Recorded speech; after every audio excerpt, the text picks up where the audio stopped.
ಇದು ಬಳ್ಳಾರಿಯಲ್ಲಿ ಗೃಹ ಬಳಕೆ ಗ್ಯಾಸ್ ಸಿಲಿಂಡರ್ಗೂ ಈಗ ಕ್ಯೂ ಹಾಹಾಕಾರ ನಿಂತಿರೋದು. ಯಾಕಂದ್ರೆ ಗೃಹ ಬಳಕೆ ಸಿಲಿಂಡರ್ ಪಡೆಯಲು ನೂಕು ನುಗ್ಗಲನ್ನ ಮಾಡ್ತಾ ಇದ್ದಾರೆ ಜನ. ಮುಂಜಾನೆ 5 ಗಂಟೆಯಿಂದ ಕೂಡ ಕ್ಯೂ ನಿಂತಿರುವಂತಹ ಗ್ರಾಹಕರಿಗೆ ಇನ್ನೂ ಸಿಲಿಂಡರ್ ಸಿಕ್ಕಿಲ್ಲ. ಪ್ರತಿ ಸಿಲಿಂಡರ್ ಬೆಲೆ ಜಾಸ್ತಿ ಆದರೂ ಕೂಡ ಪರವಾಗಿಲ್ಲ, ನಮಗೆ ಸಿಲಿಂಡರ್ ಬೇಕು, ಗ್ಯಾಸ್ ಸಿಲಿಂಡರ್ ಸಿಕ್ಕರೆ ಸಾಕು ನಮಗೆ ಅಂತ ಈಗ ಸಾರ್ವಜನಿಕರು ನಿಂತಿದ್ದಾರೆ. ನೂಕು ನುಗ್ಗಲು ನಡುವೆ ಈಗ ಗ್ಯಾಸ್ ಪಡೆಯಲು ಸಾರ್ವಜನಿಕರ ಪರದಾಡ್ತಾ ಇದ್ದಾರೆ.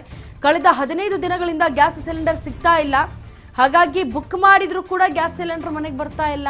ಹಾಗಾಗಿ ಏಜೆನ್ಸಿಗಳ ಒಂದು ಸಿಲಿಂಡರನ್ನು ಹಿಡಿದುಕೊಂಡು ಹೋಗಿ ಏಜೆನ್ಸಿಗಳ ಮುಂದೆ ನಿಂತಿದ್ದಾರೆ. ನಮಗೆ ಸಿಲಿಂಡರನ್ನು ಫಿಲ್ ಮಾಡಿಕೊಡಿ ಅಂತೇಳಿ ನೋಡಿ ಗಮನಿಸ್ತಾ ಇದ್ದೀರಾ ದೃಶ್ಯಾವಳಿಗಳಲ್ಲಿ. ಈಗ ಯಾವ ರೀತಿಯಾಗಿ ಯುದ್ಧ ನಡೀತಾ ಇದೆ, ಈ ಯುದ್ಧದಲ್ಲಿ ಜನ ಕೂಡ ನಮಗೆ ಸಿಲಿಂಡರ್ ಸಿಗ್ತಾ ಇಲ್ಲ ಅಂತೇಳಿ ಮುಂಜಾನೆ 5 ಗಂಟೆಯಿಂದ ಕೂಡ ಕ್ಯೂ ನಿಂತಿದ್ದಾರೆ. ಆದರೂ ಕೂಡ ನಾವು ಏನೇ ಬುಕ್ ಮಾಡಿದರೂ ಕೂಡ ನಮಗೆ ಬರ್ತಾ ಇಲ್ಲ.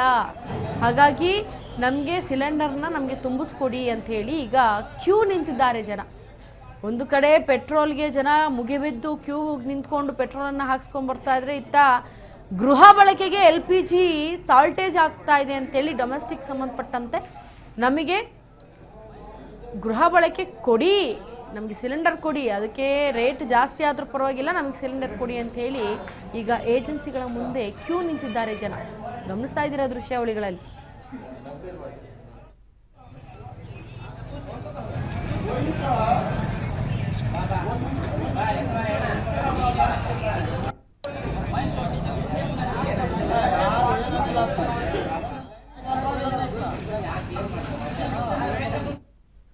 ಇದ್ರ ಬಗ್ಗೆ ಹೆಚ್ಚಿನ ಮಾಹಿತಿಯನ್ನು ಕೊಡೋದಕ್ಕೆ ನಮ್ಮ ಪ್ರತಿನಿಧಿ ನಾಗರಾಜ್ ಸಂಪರ್ಕಕ್ಕೆ.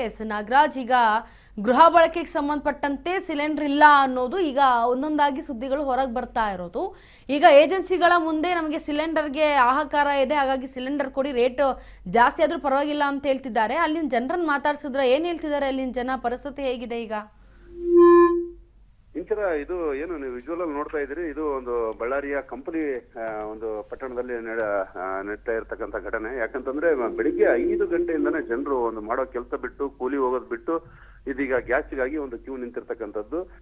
ಯಾಕಂತಂದ್ರೆ ಒಂದು 100 ರೂಪಾಯಿ ಜಾಸ್ತಿ ಆದ್ರೂ ಚಿಂತೆ ಇಲ್ಲ, ನಮ್ಗೆ ಸಿಲಿಂಡರ್ ಅನ್ನು ಕೊಡಿ ಅಂತಕ್ಕಂಥ ಒಂದು ಅಂದ್ರೆ ಒಂದು ದುಂಬಲು ಬಿದ್ದಿದ್ದಾರೆ ಗ್ಯಾಸ್ ಏಜೆನ್ಸಿ ಅವರಿಗೆ. ಗ್ಯಾಸ್ ಏಜೆನ್ಸಿಯ ಮಾಲೀಕರು ಇಲ್ಲ, ಸಿಲಿಂಡರ್ ಸಾಕಷ್ಟು ಸ್ಟಾಕ್ ಇದೆ, ನೀವು ಬುಕ್ ಮಾಡಿ, ನಿಮ್ಗೆ ಸಿಲಿಂಡರ್ ಮನೆಗೆ ಬರುತ್ತೆ ಅಂತ ಹೇಳಿದ್ರು ಕೂಡ ಜನರು ಕೇಳೋ ಅಂತ ಪರಿಸ್ಥಿತಿಯಲ್ಲಿ ಇಲ್ಲ ಜನರು.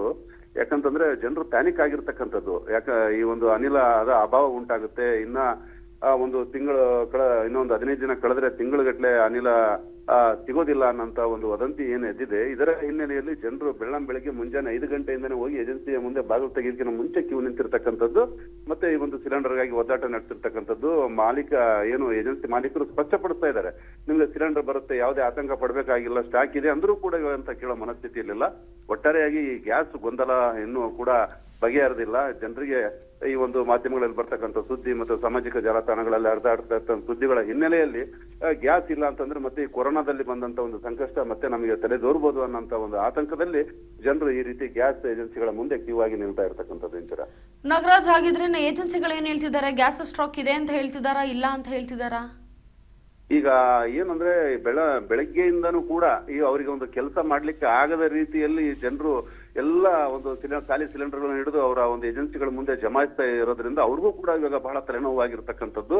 ಇಲ್ಲ, ಗ್ಯಾಸ್ ಸಿಲಿಂಡರ್ದು ಏನು ಆತಂಕ ಇಲ್ಲ, ನಮ್ಮಲ್ಲಿ ಸ್ಟಾಕ್ ಇದೆ, ನಿಮ್ಗಳಿಗೆ ತಲುಪಿಸ್ತೇವೆ ಅಂತ ಹೇಳಿದ್ರು ಕೂಡ ಜನರು ಕೇಳೋ ಮನಸ್ಥಿತಿಯಲ್ಲಿ ಇಲ್ಲ, ನಮ್ಗೆ ಇಲ್ಲೇ ಕೊಟ್ಬಿಡಿ, ಇವತ್ತೇ ಕೊಟ್ಬಿಡಿ, ನಾವು ಮುಂದೆ ನಿಮ್ಮ ಸ್ಟಾಕ್ ಇದೆ ಅಂತೀರಿ, ಆಮೇಲೆ ನಾವು ಮನೆಗೆ ಹೋದ ನಂತರ ಬುಕ್ಕಿಂಗ್ ಮಾಡಿದ್ರೆ ಬುಕ್ಕಿಂಗ್ ಆಗ್ತಾ ಇಲ್ಲ, ಬುಕ್ಕಿಂಗ್ ಕ್ಯಾನ್ಸಲ್ ಅಂತ ಬರ್ತಾ ಇದೆ, 20 ದಿನದ ನಂತರ ಮಾಡಿ ಅಂತ ಇದ್ದಾರೆ. ನಮಗೆ ಖಾಲಿ ಸಿಲಿಂಡರ್ ತಗೊಂಡು ನಮಗೆ ಗ್ಯಾಸ್ ಅನ್ನ ಕೊಟ್ಟು ಬಿಡಿ ಅನ್ನೋಂತ ಒಂದು ಆಗ್ರಹವನ್ನು ಜನರು ಮಾಡ್ತಾ ಇರ್ತಕ್ಕಂಥದ್ದು. ಇದು ಕೂಡ ಅವರಿಗೆ ತಲೆಬಿಸಿಯಾಗಿದೆ. ಈ ಒಂದು ನಿಟ್ಟಲ್ಲಿ ಜಿಲ್ಲಾ ಆಹಾರ ಮತ್ತು ನಾಗರಿಕ ಪೂರೈಕೆ ಇಲಾಖೆಯ ನಿರ್ದೇಶಕರು ಮತ್ತೆ ಜಿಲ್ಲಾಧಿಕಾರಿಗಳು, ಸಂಬಂಧಪಟ್ಟ ಅಧಿಕಾರಿಗಳು ಈ ಒಂದು ಜಿಲ್ಲೆಯ ಜನರಿಗೆ ಒಂದು ಸ್ಪಷ್ಟ ಮಾಹಿತಿಯನ್ನ ಕೊಡೋದ್ರ ಮೂಲಕ ಅವರು ಏನು ಪ್ಯಾನಿಕ್ ಆಗಿದ್ದಾರೆ ಅವರನ್ನ ಒಂದು ಸಮಾಧಾನಗೊಳಿಸುವಂತ ಕೆಲಸ ಆಗ್ಬೇಕು. ಬಟ್ ಅದಾಗ್ತಾ ಇಲ್ಲ. ಅದರಿಂದಾಗಿ ಜನರು ಈ ರೀತಿ ಒಂದು ಗ್ಯಾಸ್ ಏಜೆನ್ಸಿಗಳ ಮುಂದೆ ಒಂದು ಕ್ಯೂ ನಿಲ್ತಾ ಇದ್ದಾರೆ. ಇದನ್ನ ಕೆಲವು ಮಧ್ಯವರ್ತಿಗಳು, ಏಜೆಂಟ್ರುಗಳು ಇದನ್ನ ಒಂದು ದುರ್ಬಳಕೆ ಮಾಡಿಕೊಂಡು ಅವರಿಂದ ಹೆಚ್ಚುವರಿಯಾದಂತ ಒಂದು ಹಣವನ್ನು ಕೂಡ ವಸೂಲು ಮಾಡ್ತಕ್ಕಂಥ ಪ್ರಕರಣಗಳು ನಿನ್ನೆ ಆಗ್ಲೇ ಸಂಡೂರಲ್ಲಿ ನಡೆದಿತ್ತು.